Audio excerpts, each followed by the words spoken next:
dear aspirants, welcome back to EasyPod. So ഇന്ന് നമ്മൾ നോക്കാൻ പോകുന്നുള്ളതെന്ന് വെച്ചാൽ ഒരു JEE അല്ലെങ്കിൽ അതൊക്കെ പോലെയുള്ള കോമ്പറ്റേറ്റീവ് എക്സാമുകൾക്ക് വേണ്ട ഒരു റിവിഷൻ ഹാക്കാണ് ആക്ച്വലി ഞാൻ തരാൻ ഉദ്ദേശിക്കുന്നത്. സോ ഡയറക്റ്റ്ലി നമുക്ക് വീഡിയോയിലേക്ക് കടക്കുകയാണെങ്കിൽ ആദ്യമായിട്ട് നോക്കുകയാണെങ്കിൽ എന്തുകൊണ്ട് നമ്മൾ സ്റ്റുഡൻസ് ഒക്കെ പഠിച്ചതൊക്കെ മറക്കുന്നു എന്നുള്ളത് നോക്കുകയാണെങ്കിൽ ആദ്യമായിട്ട് പറയാനുള്ളതെന്ന് വെച്ചാൽ റീഡിങ് നോട്ട് റിപ്പീറ്റഡ്ലി, അതായത് ചുമ്മാ ഇങ്ങനെ പാസീവായിട്ട് നമ്മുടെ നോട്ട്സ് ഇങ്ങനെ വായിക്കുന്നു, അല്ലെങ്കിൽ ഹൈലൈറ്റിങ് നമ്മുടെ ബുക്ക് മൊത്തം, അതായത് നമ്മുടെ നോട്ട്സോ അല്ലെങ്കിൽ ടെക്സ്റ്റ് ബുക്ക് ആവട്ടെ മുഴുവൻ ഒരു പെയിൻ്റ് അടിച്ച രൂപത്തിലേക്ക് മൊത്തം കളർ ചെയ്ത് വെക്കുന്നു, അല്ലെങ്കിൽ റിപ്പീറ്റഡ്ലി വീണ്ടും വീണ്ടും കണ്ട വീഡിയോ തന്നെ വീണ്ടും വീണ്ടും കാണുക, അല്ലെങ്കിൽ ആ ഒരു ചാപ്റ്ററിന് തന്നെ പല പല വീഡിയോസ് കാണാൻ വേണ്ടി ശ്രമിക്കുക എന്നുള്ളത്. ഇത് ആക്ച്വലി ഈ മൂന്ന് കാര്യങ്ങളും ഒന്നും നമുക്ക് ഒരു ഗ്രോത്ത് തരുമോ എന്ന് വെച്ചാൽ ഒരു പോയിന്റിലധികം നമുക്ക് ആക്ച്വലി ആ ഒരു ഗ്രോത്ത് തരാനും പറ്റില്ല എന്ന് മാത്രമല്ല, നമ്മൾ പഠിച്ചതൊക്കെ ആക്ച്വലി പെട്ടെന്ന് തന്നെ ഇതിലൊക്കെ പഠിച്ചത് പലതും നമ്മൾ ആക്ച്വലി പെട്ടെന്ന് മറന്നു പോകും എന്നുള്ളതാണ് ദി റിയാലിറ്റി എന്ന് പറയുന്നത്. ഇതൊക്കെ നമുക്കൊരു റെക്കഗ്നേഷൻ തരും എന്നല്ലാതെ ആ ഒരു റീകോൾ എന്ന് പറയുന്ന ആ ഒരു സാധനത്തിലേക്ക് നമുക്ക് എത്തിച്ചേരാനാവില്ല. ആക്ച്വലി ഒരു സ്റ്റുഡൻറ്റിന് വേണ്ടത് ആ ഒരു റീകോളിങ് എബിലിറ്റിയാണ് ആക്ച്വലി ഒരു JEE സ്റ്റുഡൻസ് ഒക്കെ ആക്ച്വലി വേണ്ടത്. സോ ഇതൊക്കെ നമുക്ക് ഇപ്പോൾ ഒരു ക്വസ്റ്റ്യൻ കാണുമ്പോൾ ആക്ച്വലി ഞാൻ ഇത് എവിടെയോ കണ്ടിട്ടുണ്ട്, പക്ഷേ എനിക്ക് ചെയ്യാൻ ആ ഒരു വിലയുടെ തുമ്പിൽ എൻ്റെ എത്തുന്നുണ്ട്, പക്ഷെ എനിക്കത് ചെയ്യാൻ പറ്റുന്നില്ലല്ലോ എന്നുള്ള രീതിയിലേക്കായിരിക്കും ആക്ച്വലി എത്തിച്ചേരുക. അപ്പോൾ but can solve question solve ചെയ്യാൻ പറ്റൂല. Then active recall method. Active recall method എന്ന് പറയുന്നത് ആക്ച്വലി നമ്മൾ ആദ്യം ചെയ്യേണ്ടതെന്ന് പറഞ്ഞാൽ നമ്മളൊരു കാര്യം പഠിച്ചിട്ടുണ്ടെങ്കിൽ ആ നോട്ട് ബുക്ക് ക്ലോസ് ചെയ്ത് നോക്കിയിട്ട് അതൊക്കെ ഒന്ന് മൈൻഡിൽ, ഒരു പക്ഷേ നിങ്ങൾക്ക് ഒരു ബ്ലാങ്ക് ഷീറ്റൊക്കെ എടുത്തിട്ട് ചിലപ്പോൾ ചെയ്യാൻ സമയം കിട്ടിയിട്ടില്ലെങ്കിൽ നിങ്ങൾ ആക്ച്വലി ഒന്ന് അതെടുത്ത് നോട്ടൊന്ന് ക്ലോസ് ചെയ്തിട്ട് നിങ്ങളിങ്ങനെ ആലോചിച്ച് നോക്കിയാൽ മതി. അതായത് ഓരോ സാധനങ്ങളും റൈറ്റ് ചെയ്തിട്ടില്ലെങ്കിലും നിങ്ങളിങ്ങനെ ആലോചിച്ച് നോക്കുക. ഇപ്പോൾ നമ്മുടെ ഇലക്ട്രോ കെമിസ്ട്രി അല്ലെങ്കിൽ നമ്മുടെ D&F ബ്ലോക്ക് എലമെൻസിലേക്ക് വരികയാണെങ്കിൽ നമ്മളിപ്പോൾ ആദ്യം എന്താണ് പഠിച്ചിട്ടുള്ളത്? ആദ്യം ഞാൻ പഠിച്ചിട്ടുള്ളത് what is F block elements എന്നാണ്. അതിനുശേഷം എന്താണ് പഠിച്ചിട്ടുള്ളത്? ട്രാൻസിഷൻ എലമെൻറ്റുകൾ, സ്യൂഡോ ട്രാൻസിഷൻ എലമെൻറ്റുകൾ, അങ്ങനെ ഓരോ പോയിന്റ് വൈസ് ആയിട്ട് നിങ്ങൾക്ക് ഇങ്ങനെ പറയാൻ പറ്റുന്നുണ്ടോ നോക്കുക. ഇനി എവിടെയാണ് സ്റ്റക്കാണ് ആ ഭാഗം എടുത്ത് നോക്കുക. ഇനി അതിലെന്തൊക്കെയാണ് പഠിച്ചിട്ടുള്ളത്, ആ ഇനീഷ്യൽ പറഞ്ഞതിൽ എന്തെങ്കിലുമൊക്കെ വ്യത്യാസങ്ങളുണ്ടോ നോക്കുക. അപ്പോൾ അത് മനസ്സിലാവും. അങ്ങനെ റീകോൾ ചെയ്തുകൊണ്ടേയിരിക്കുക. പിന്നെ അതിലെന്തൊക്കെയാണ് മിസ്റ്റേക്ക് ഉള്ളത്, അതായത് ഞാനിപ്പോൾ പറഞ്ഞതിൽ എന്തെങ്കിലുമൊക്കെ പ്രശ്നങ്ങളുണ്ടോ എന്നുള്ളത് ഒന്ന് ക്രോസ് ചെക്ക് ചെയ്യുക. അതാണ് ആക്ച്വലി എന്ത് ചെയ്യുക, റിട്രീവൽ പ്രാക്ടീസ്.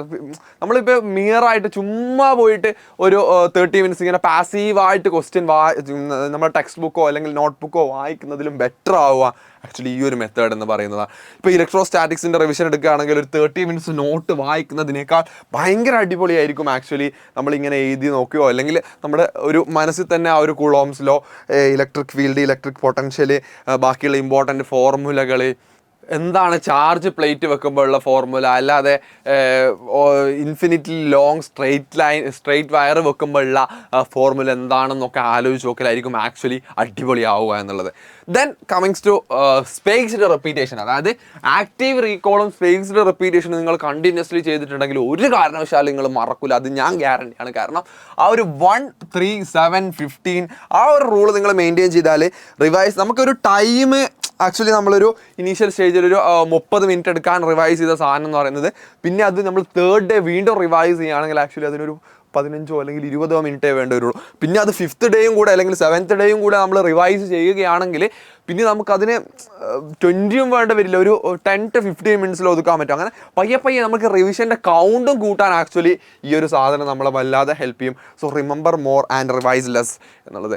പിന്നെ മറ്റൊന്നെന്ന് പറയുന്നത് ഈ എല്ലാ സബ്ജക്റ്റുകളും ആക്ച്വലി ഒരുപോലെയല്ല റിവൈസ് ചെയ്യേണ്ടത്. അതായത് നമ്മളിപ്പോൾ കെമിസ്ട്രി JEEയുടെ കേസിലേക്ക് വരികയാണെങ്കിൽ കെമിസ്ട്രിക്കും ഫിസിക്സിനും ഒരുപോലെ. കാരണം ഫിസിക്സിൽ നമുക്ക് ഒരുപാട് ഫോർമുലാസ് ഉണ്ടാവും, അത് ബേസ്ഡ് ഒരുപാട് PYQs ഉണ്ടാവും, നമ്മൾ ന്യൂമറിക്കൽ സോൾവിങ് എബിലിറ്റി ആക്ച്വലി ആർജിച്ചെടുക്കേണ്ട ഒരു സാധനവും കൂടെ ഉണ്ട്. പക്ഷേ ഫിസിക്സിലേക്ക് വരികയാണെങ്കിൽ നമുക്ക് NCERTയും റിയാക്ഷൻസും എക്സെപ്ഷൻസും ഒക്കെയാണ് ആക്ച്വലി. NCERT നമുക്ക് ഫിസിക്കൽ കെമിസ്ട്രി മാറ്റിയെടുത്താൽ ഫിസിക്കൽ കെമിസ്ട്രിയിൽ കുറച്ചുകൂടെ പ്രോബ്ലം ഓറിയൻറ്റഡ് ആണെങ്കിൽ പോലും നമുക്ക് ഓർഗാനിക്കലും ഇനോർഗാനിക്കലും ആ ഒരു റിയാക്ഷൻസും സാധനങ്ങളും മെക്കാനിസവും ഒക്കെ കറക്റ്റായിട്ട് അറിയാമെങ്കിൽ ഏതാണ്ട് ഒരു 80 to 90% ഓഫ് ക്വസ്റ്റ്യൻസ് നമുക്ക് സോൾവ് ചെയ്യാൻ പറ്റും. പിന്നെ നമ്മൾ മാത്തമാറ്റിക്സിൻ്റെ കേസിലേക്ക് വരികയാണെങ്കിൽ ഫോർമുലാസും ഡെയിലി ക്വസ്റ്റ്യൻസും ആ ഒരു എറർ ലോഗൊക്കെ നോക്കാൻ ശ്രമിക്കുക. പിന്നെ മറ്റൊരു സാധനം എന്ന് പറയുന്നത് ഡെയിലി ആയിട്ടുള്ള ഡിസിപ്ലിനാണ്. അതായത് 30 മിനിറ്റ് ഡെയിലി റിവിഷൻ സിസ്റ്റം. അതായത് അതിലൊരു 10 മിനിറ്റ് ഇപ്പോൾ നമ്മളൊരു ഫോർമുല റിവിഷൻ കൊടുക്കുകയാണെങ്കിൽ ഒരു 10 മിനിറ്റ് ആ ഒരു റിവൈസ് ചെയ്ത ഫോർമുലാസിൻ്റെ ആക്റ്റീവ് റീകോളിനും ബാക്കി ഒരു 10 മിനിറ്റോ അല്ലെങ്കിൽ അതിൽ അധികം വരും. പക്ഷേ നമ്മൾക്ക് ഇപ്പോൾ ഫോർമുല റിവിഷൻ എന്ന് പറയുന്നത് ഇപ്പോൾ ഒരു പേജുള്ള ഫോർമുലൊക്കെ ആണെങ്കിൽ നമുക്ക് ചിലപ്പോൾ ഒരു 10 മിനിറ്റ് ഒന്നും എടുക്കില്ല. അപ്പം നിങ്ങൾക്കത് എന്ത് ചെയ്യാം, നിങ്ങളുടെ ഇതിനനുസരിച്ചിട്ട് എന്ത് ചെയ്യാം, ഇതൊക്കെ ഫ്ലെക്സിബിൾ ആണ് actually, person by person actually ഇതൊക്കെ മാറും. എങ്കിൽ പോലും ഒരു ജനറലൈസ് ചെയ്ത് പറയുകയാണെങ്കിൽ ഒരു കുറച്ച് മിസ്റ്റേക്ക് പറ്റിയ ക്വസ്റ്റ്യൻസും അതോടൊപ്പം തന്നെ ഫോർമുലയും ആക്റ്റീവ് റീകോളും എന്നുള്ള രീതിയിൽ നിങ്ങളൊരു 30 മിനിറ്റ്സ് കൊണ്ട് മാക്സിമം തീർക്കാൻ ശ്രമിക്കുക. ഇനീഷ്യൽ ഡേയ്സിൽ ഒരു പക്ഷേ അത് പറ്റിക്കോളുന്നില്ല, പക്ഷേ ടൈം ബൈ ടൈം എടുത്തുകൊണ്ട് തന്നെ ഡേ ബൈ ഡേ ആയിട്ട് തന്നെ നിങ്ങൾക്ക് തന്നെ പറ്റിക്കോളും. കുറച്ച് സമയം കഴിയുമ്പോൾ പിന്നെ മിസ്റ്റേക്ക് ബുക്കിലേക്ക് വരികയാണെങ്കിൽ നിങ്ങൾക്ക് പറ്റുന്ന മിസ്റ്റേക്ക്, അതായത് ആപ്ലിക്കേഷൻ എററുകൾ പലതും ആക്ച്വലി വീണ്ടും റിപ്പീറ്റഡ് ആയിട്ട് വരാനുള്ള പോസിബിലിറ്റി ഉണ്ട്. അപ്പോൾ നിങ്ങൾ എന്ത് ചെയ്യുകയെന്ന് വെച്ചാൽ ആ ഒരു റോങ് ക്വസ്റ്റ്യന് എന്താണ് ഫോർഗോട്ടൺ കോൺസെപ്റ്റ്, അല്ലെങ്കിൽ അതിലെന്തെങ്കിലും നിങ്ങൾക്ക് ഷോർട്ട് ട്രിക്സുകൾ യൂസ് ചെയ്യാൻ പറ്റുമെങ്കിൽ അത് നോക്കി വെക്കുക. അതിനുശേഷം എന്ത് ചെയ്യുക, നിങ്ങളുടെ മോക്ക് ടെസ്റ്റുകളോ സാധനങ്ങളോ വരുമ്പോൾ ആ ഒരു എറർ ബുക്ക് എടുത്തിട്ട് റിവൈസും കൂടെ ചെയ്യുക. പിന്നെ നിങ്ങൾ നോക്കേണ്ടതാണ് വീക്ക്ലി റിവിഷൻ. അതായത് നമ്മളിപ്പോൾ ടാസ്കുകൾ ആഡ് ചെയ്യുക. അതായത് ഇപ്പോൾ നമുക്കിപ്പോൾ ഫിസിക്സിൽ ഞാൻ ഇത്ര പാഠം പഠിച്ചിട്ട് അപ്പോൾ അത്രയും പാഠങ്ങളുടെ ഒരു എക്സാം എഴുതി നോക്കാം. പിന്നെ ഫിസിക്സിൽ കെമിസ്ട്രിയിൽ ഞാൻ ഇത്രയും പാഠം പഠിച്ചിട്ടുണ്ട്, ദെൻ മാത്സിൽ അത്രയും പാഠം പഠിച്ചിട്ടുണ്ട്. സോ ആ പാഠങ്ങളുടെ ഒരു എക്സാം രീതിക്ക് എന്തായാലും എഴുതണം. കാരണം പഠിച്ച് തീർന്നിട്ട് എക്സാം എഴുതാമെന്ന് വിചാരിച്ചാൽ ഒരിക്കലും നടക്കില്ല. കാരണം നമുക്ക് സിലബസ് അറിയാം, അത്യാവശ്യം നല്ല സിലബസ് ഉണ്ട്. സോ നമുക്കൊരിക്കലും പഠിച്ച് തീർന്ന എക്സാം എഴുതൽ നടക്കില്ല. സോ നമ്മൾ എക്സാം പഠിക്കുന്നിടത്തോളം മാക്സിമം പഠിക്കുക, അതിനുശേഷം എക്സാം എഴുതിയിട്ട് ബാക്കിയും പഠിക്കുക എന്നുള്ള മോഡിൽ പോയാൽ മാത്രമേ നമുക്ക് അടിപൊളിയായിട്ട് ക്രാക്ക് ചെയ്യാൻ പറ്റുള്ളൂ. പിന്നെ സില്ലി മിസ്റ്റേക്കുകളും കൺസെപ്ഷ്യൽ എററുകളും ടൈം മാനേജ്മെൻറ്റ് കാരണം തെറ്റിപ്പോയ ക്വസ്റ്റ്യൻസും അല്ലെങ്കിൽ ഒരു പക്ഷേ അറ്റൻഡ് ചെയ്യാൻ പറ്റാത്ത ക്വസ്റ്റ്യൻസുകളും നിങ്ങൾ മാർക്ക് ചെയ്ത് വെക്കുക. അത് നിങ്ങൾ ടൈം മാനേജ്മെൻറ്റ് കാരണം അല്ലെങ്കിൽ നിങ്ങൾക്ക് ചെയ്യാൻ പറ്റാതിരുന്ന ക്വസ്റ്റ്യനുകളാണെങ്കിൽ അത് നിങ്ങൾ എക്സാമിന് ശേഷം എന്ത് ചെയ്യുക, ഒന്ന് ട്രൈ ചെയ്ത് നോക്കുക. കിട്ടുന്നില്ലെങ്കിൽ എന്തുകൊണ്ട് കിട്ടിയില്ല എന്നുള്ളതും കൂടെ ആലോചിച്ച് നോക്കുക ഓരോ ക്വസ്റ്റ്യനുകളും. പിന്നെ അതായത് നിങ്ങൾ ഒരുപാട് പഠിക്കുന്നുണ്ട് എന്ന് പറഞ്ഞത് കൊണ്ട് കാര്യമില്ല. നമ്മൾ ആ പഠിക്കുന്നത് മുഴുവൻ മാക്സിമം റിവിഷനും കൂടെ അതിൻ്റെ കൂടെ കൊണ്ടുപോകാൻ നോക്കണം. അതായത് read once, revise twice and practice twice എന്നുള്ളതാണ് ആക്ച്വലി ജെയിലേക്കുള്ള സക്സസ് ഫോർമുല എന്ന് പറയുന്നത്.